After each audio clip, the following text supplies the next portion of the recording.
All right, we're on to the judicial branch now. What Alexander Hamilton famously stated was the least dangerous of all the branches of the federal government, which has proven to be very untrue.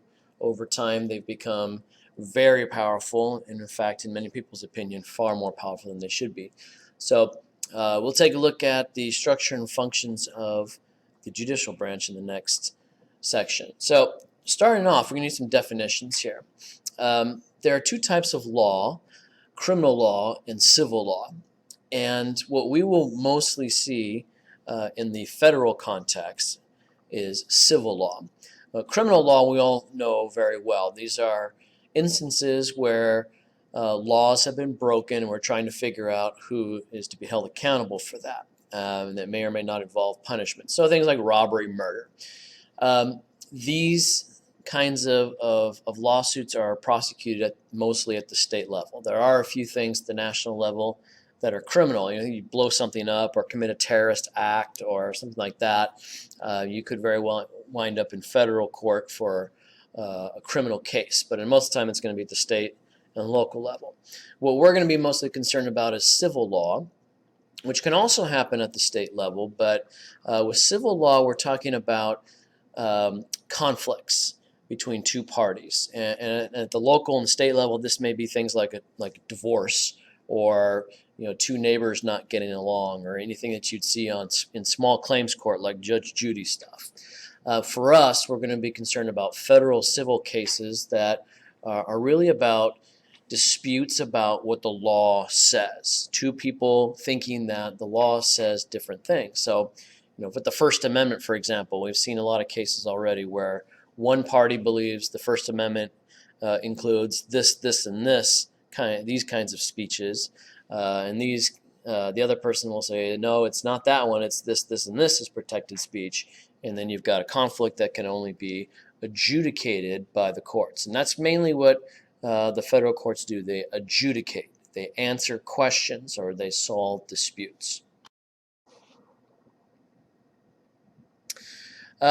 Some more vocabulary and jargon that we need to know about. First one is litigants. Litigants are participants in any criminal case, both at the federal level and the local level.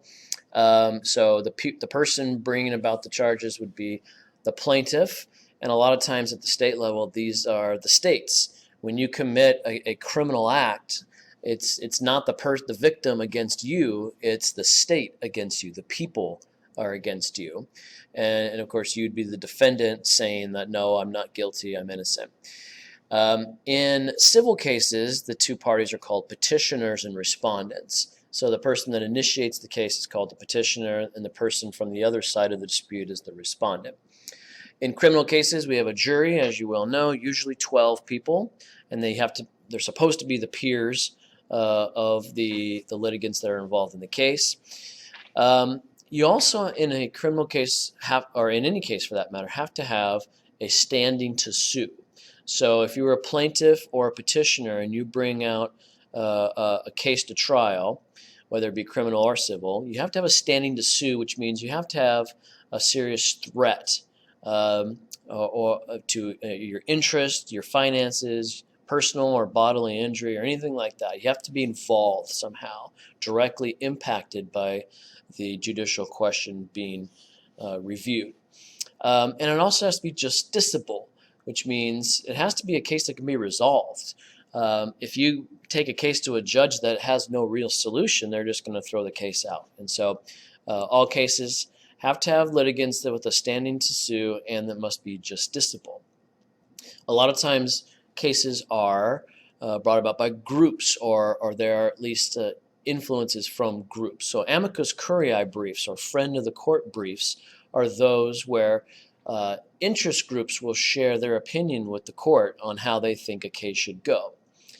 So for example, if you have some kind of big case about environmentalism, environmental interest groups will file amicus curiae briefs and tell the judge or judges, this is how you should rule.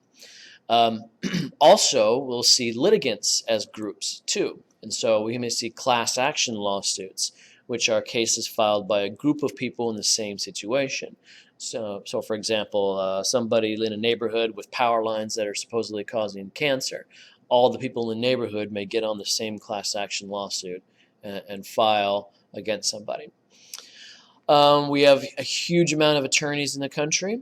With a legal system this large, you have to have attorneys that are going to be able to navigate through. We have over 1 million lawyers in America today. And of course, the Sixth Amendment tells us that everybody is entitled to a lawyer in criminal cases. And if you can't afford one, one will be provided for you. And they are called public defenders. So the structure of the federal courts, again, completely separate from the state courts, is established in 1789 by the Judiciary Act of 1789. We have a three-tiered system, because really the Constitution gives us nothing on how the court should look. It only says we should have a Supreme Court that is has final jurisdiction on how cases get decided, but that would be a pretty heavy workload. We got thousands and thousands of cases every year, and one Supreme Court couldn't handle it all. So we need more courts to handle more cases, and also provide the ability for litigants to appeal their cases, to make it ultra fair. If you don't like a decision you get in one court, you can appeal to another court. So in our system, we have three tiers of federal courts. We have district courts at the bottom, and most cases start there. And if you don't like your decision, you can appeal to the appellate court, which is also called circuit courts. And then you can also appeal to the very top, which is the end of the line, the Supreme Court. And these courts can rule on anything. They can hear criminal cases, they can hear civil cases, they can hear anything pertaining to the Constitution, federal law, treaties, or diversity of citizenship cases, which is anything to do where states are conflicting with one another. And there's lots of other things that we could list too.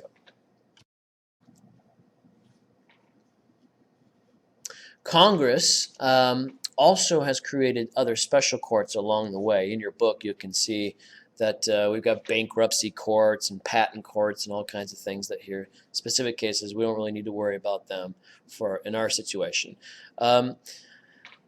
Another key term that we need to know is original jurisdiction. And this means that whatever court, whatever tier of the court system hears a case first, they are said to have original jurisdiction. Most of the time, this is the district court. 90% of cases will begin and end there. In some circumstances, original jurisdiction is granted to the appellate courts, and in even fewer instances, the Supreme Court, in fact, has original jurisdiction, meaning this. There are some situations, some cases that go directly to the Supreme Court here. And again, the whole purpose of the multi-tiered system is that litigants can appeal their decisions. So if you lose in district court, you can appeal and have the case reevaluated by the appellate court, or even beyond that by the Supreme Court. All right, we'll zoom in on district courts now. There are currently 91 U.S. district courts, and then again a couple of little subsidiary courts that do specific things. There's at least one in every state and one in Washington, D.C. And these courts usually have one judge, sometimes a couple of judges, and in criminal cases there can be a jury as well. And also in each of these federal judicial districts, we have a U.S. attorney. So these are attorneys that work with the Justice Department, and they are nominated by the President, confirmed by the Senate, just like political appointments, and they are in charge of prosecuting violations of federal law and represent the U.S. government in all civil cases. So they are incredibly powerful, the office of the U.S. attorney. So they're prosecutors. In state cases, criminal cases, you would know them as the district attorney, which you've seen on movies and TV. And so whenever we got a violation of federal law, they would be the prosecutors on behalf of the federal government and also defend the U.S. government in civil cases. Courts of appeal, we have 12 judicial circuits, which are regionalized throughout the country. And if you could look at a map that shows all the different regions. Here on the West Coast, we are in the 9th Circuit Court. And these courts have anywhere between 6 and 28 judges. And sometimes they may bring in a whole bunch of judges to decide on a major case or a major issue. And they are empowered to review the final decisions of the district courts. Here's the thing. They don't rehear the whole case. You don't hear all the testimony again. You don't hear all the witnesses again. You don't do the whole thing over again. Really, it's just a review. You'll hear arguments again to a degree, and really they'll just reevaluate the procedures that happened in the district court. And they may say, yes, what the lower courts did is perfectly fine, and we uphold their decision, or there was some kind of miscalculation or procedural error that allows them to say, no, it's a botched trial and we need to redo the whole thing. So about 75% of the cases heard at this level are appeals from the district court. Remember, the other 25% would be instances where appellate courts have original jurisdiction. And also, whenever the courts of appeal hand down a decision, the precedent is set for all courts and agencies in that circuit's jurisdiction. So, for example, here on the West Coast, we're in the Ninth Circuit of Appeals. If they hand down a ruling on a particular political question, then that sets precedent. That means all future cases are going to basically go back to that point and say, well, in that case, they determined this on issue X. And so in this new instance of issue X, we're going to follow the precedent that has already been decided. But that just goes for the Ninth Circuit only. They could come to a completely different decision in the Fifth Circuit of Appeals, and their precedent would be different.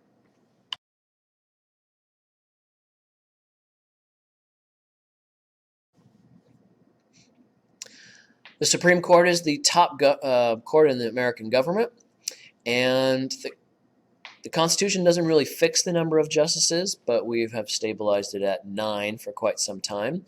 And it's been lower than that, and it's been higher than that at various points. All 9 justices hear all cases, and they basically can decide which ones they want to hear. We'll talk more about this in a little bit. But the thing about the Supreme Court is that they do not have to hear all appeals, whereas the appellate courts hear all appeals from the district courts. The same is not true for the Supreme Court. In fact, they only accept about 1 or 2% of appeals to their court. The Supreme Court does have original jurisdiction in certain cases, and this is laid out in Article 3, Section 2. And there's been some variation on this over the years. But anytime a state or the federal government is a litigant in the proceedings, and any cases involving ambassadors, diplomats, and public officials go straight to the Supreme Court. So, this is rare, but it does happen from time to time. Judicial appointments is a very important political issue with the courts, and this is one of the main things that makes them political. We try to think of them as being insulated from political issues, but the appointment process is very political, hyper-political even. So all judges and justices in the federal court system serve for life under good behavior or until they retire. And throughout all of American history, only 7 judges from the lower courts, the district courts and appellate courts, have been removed, and not a single Supreme Court justice has ever been removed for doing any kind of bad behavior or something like that. One was impeached and not convicted. Appointments are made by the United States President and is confirmed by the U.S. Senate, and they cannot have their pay changed. They have Congress can change their pay, but it can only happen in between congressional sessions where it's a way that you can't punish judges and justices or intimidate them to generate a certain decision. So here's how appointments works. It's different depending on the level of court that you're talking about. So at the district court level, we have something called senatorial courtesy. And so if there is a vacancy in a district court position, so one of these 91 federal district courts has an opening. If a senator from the state with a vacancy, who is also from the president's party, opposes the appointment, then the rest of the Senate will deny confirmation. And this is just kind of a tradition. This is a formality. It's not law. It's not constitutional. It's kind of a tradition, as a way to kind of throw a bone to the senators. So let's say we have an opening in Iowa, and the senator from Iowa, as long as they're in the president's party, has a problem with the appointment that's under review, and they say no. The rest of the Senate will play along and say no also. But a funny thing happens with senatorial courtesy, and that is that we really turned upside down the Constitution's requirement that presidents make the appointment and the Senate confirms. In reality, what happens today is a senator, along with the rest of the Senate, basically confirm or propose somebody that the president is considering, and then if they give the okay, and then the president will say, all right, then we'll do that person. So we have a way of turning things on its head sometimes. The Justice Department is very much involved with presidential appointments to the lower courts, and they may do background checks and make recommendations or things like that. And in some cases, for federal judges, they may actually do some little mini campaigning. It's not a real campaign, and it won't look the same. But yeah, if you are being reviewed for a possible seat on the district court, yeah, you may put out some letters, you may hold some dinners, and you might do some speeches to kind of prod along the powers that be to make you the pick. At the Court of Appeals, it's a little bit different. There is no senatorial courtesy, and the president himself, along with his team, has a lot more influence in picking these judges. The senators, it is possible with the senators who are in that circuit, they may have a say. They may have a small part to play. But remember, in the federal circuits, we have multiple states. It's not just one state. It'd be several states, and so you'd have 2 senators from every state. You'd have 20 senators contemplating who they want the judge to be. And so the president can listen to some people he trusts, but they have a pretty minimal role. As party politics has intensified, especially with the appellate courts and the Supreme Court, it's getting much more difficult to get confirmations too. And so for that reason, we're getting more moderate judges and justices, and you do see a little more playing along with Congress and the Justice Department and everybody who's involved so that everyone's happy. You're just not going to see a whole lot of appointments that are going to be drastically liberal or drastically conservative these days. At the Supreme Court, it's very much a spectacle when there is a vacancy on the court. So on average, every 2 years, we see a seat on the Supreme Court opening up. And it kind of depends, but for the president to be able to make an appointment, it's kind of by luck. Some never get to make an appointment, whether they serve 4 years or 8 years. And some, like FDR, were able to appoint as many as 4 justices to the Supreme Court. And by the way, judges on the Supreme Court are called justices. All the others in the country are called judges. The Chief Justice, if that person dies or vacates, there is a decision to be made. A lot of times what they'll do, in fact what most presidents do these days, is to replace a vacancy for the Chief Justice with a brand new Chief Justice. And the reason you wouldn't want to promote an existing justice is because they'd have to go through the nominating process again.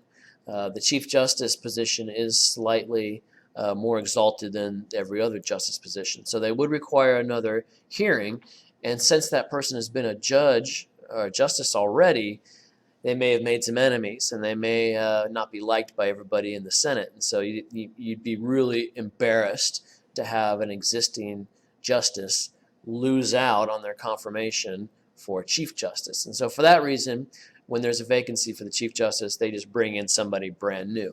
And the last time this happened was with John Roberts, who filled the seat vacated by Chief Justice William Rehnquist, and they brought him in fresh, and he became the Chief Justice. So you basically leapt over a whole bunch of existing justices to become Chief Justice. For appointments to the Supreme Court, the president relies on the Justice Department to do the research and the background check, along with its head, the Attorney General. And even existing justices can have a chime in on who the appointment is going to be. But some pretty staggering statistics. Of the 150 nominations to the Supreme Court over the years, 110 have been confirmed. Some have died actually during the process, some declined. A few were confirmed twice, which is to say they became Chief Justices, and then the other 20% were rejected. So once you get nominated by the president, you have a pretty darn good chance, 80-something% of being confirmed. We also have this kind of hypothetical seat arrangement on the Supreme Court, meaning nowadays, not necessarily traditionally, where everybody was a wealthy white lawyer who was also a male. Nowadays, we try to diversify the courts and have had, over the last 100 years, a Jewish seat. So we always have a Jewish American on the Supreme Court. And there was always a Catholic seat, which is currently held by Anthony Scalia. Ruth Bader Ginsburg is our current holder of the Jewish seat. But nowadays, those are kind of older questions. I don't know if there'll be a Catholic seat anymore. Probably a Jewish seat. But now we've got at least 2 women's seats. Right now we currently have 3 women on the Supreme Court. There is now a Hispanic seat, beginning with Sonia Sotomayor. And there's an African-American seat. We have Clarence Thomas filling that seat. And there'll probably be an additional African-American seat in the future. So now, finally, after this is the last thing to come along, the Supreme Court is being pretty representative of the population of the United States on the whole. Ideology is the huge thing with appointments. Of only 13, remember we had 150 or so appointments to the Supreme Court, only 13 have been from the other party of the president. And that's by far the most important factor. If you're a liberal president, you're going to appoint a liberal justice. And if you're a conservative, you're going to appoint a conservative. The only factor is how strong is your majority in the Senate. If you are a Republican president and you have a huge majority of Republicans in the Senate, then you can be a little more bold and move even further to the right with a big-time conservative, or the same thing with liberals. But if you only have a moderate advantage, and you got to be a little more careful and have somebody a little closer to the middle. Because really, as president, one of your lasting impressions on American politics are your appointments, because you have a term limit of 2 terms max. Long after you're gone, your justices that you appointed will still be on the Supreme Court. And so a lot of presidents have miscalculated here. You never really know what justices, and all federal judges for that matter, you never really know how they're going to go. Some conservative judges wind up being surprisingly liberal in their decisions. And so over time, you never know what you're going to quite get. And then one other factor about seats and politics is that justices will time their retirements so that they they'll at least try to make sure that there's a president in office who shares their ideology, so that they'll be replaced by somebody with the same ideology. So, for example, a conservative judge may very well wait for a conservative president before they retire, so that they can ensure that that seat will continue to be a conservative seat. Now, sometimes you don't get a choice. Sometimes you die whether you're ready or not, or somebody from the other party wins again and you just can't wait anymore and you just give up. And so the court does fluctuate back and forth between being conservative and liberal. Currently, we have a pretty split court. We have 4 conservatives, 4 liberals, and then 1 or 2 people who for sure one, Anthony Kennedy, is the moderate, and then you could even throw in 1 or 2 others that you never quite know which way they're going to go. So it's pretty fascinating stuff and pretty dramatic stuff when a lot of these seats are filled, and when big decisions come down, everybody speculates. What are the conservatives going to do? What are the liberals going to do? What is going to be the swing vote? And so on.